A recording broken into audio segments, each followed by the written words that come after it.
therefore unknowable because it exists beyond the limits of human cognition and perception. Very frustrating. Yes, we can know all this stuff, but the reason for it is because of the way human minds structure things, not because we actually can get out of our experience and actually know things.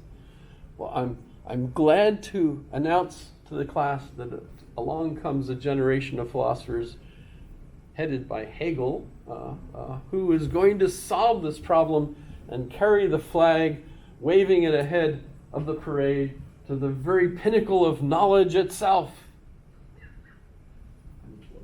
I'm quoting from a book by W.T. Stace. I love that, the idea, that Hegel and his, take us on to knowledge, because Hegel points out that knowledge is intersocial, the social construction of reality. The cup is as I perceive it in a particular Weltanschauung, a worldview that is shared by fluent speakers of the language that I'm speaking, so that the meaning of the cup is what we all mean by it, and it really is that, as far as we're concerned, right? So knowledge is social, and it's linguistic. I can smell things too. I smell chocolate chips, I know what they smell like, and that's not really something I can, it's indescribably delicious. Which you know exactly what it means. That's confusing. So it's all in language.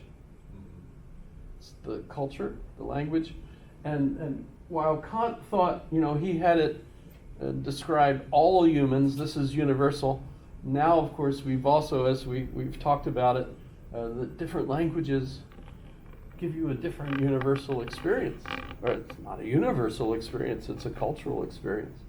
So does time work the same for all cultures? There's some famous stuff. Margaret Mead, in analyzing the Samoans, concluded that they don't have a conception of time. Well, they have a different one. The end up critique of it, though, is that she didn't understand what she was talking about. They of course have time. Oh, but maybe it's different, etc. So a lot of Kant now we have to look at and say this is the marvelous nature of human cultures and languages, and why we ought to value them, because they each bring a new vision of phenomena. And that's why they're so valuable, okay, well, I should quit, because it says the class, right? This is good stuff. Was this fun? Yeah, I'm really into this part of philosophy. Wow, it's important, actually, because this leads to our contemporary point of view, Right. which, notice, the problems don't go away. No, they just get more complex. I think so. In fact, I think that was an think interesting that's kind point. of the point. Stuart Kaufman said that everything just keeps getting more complex.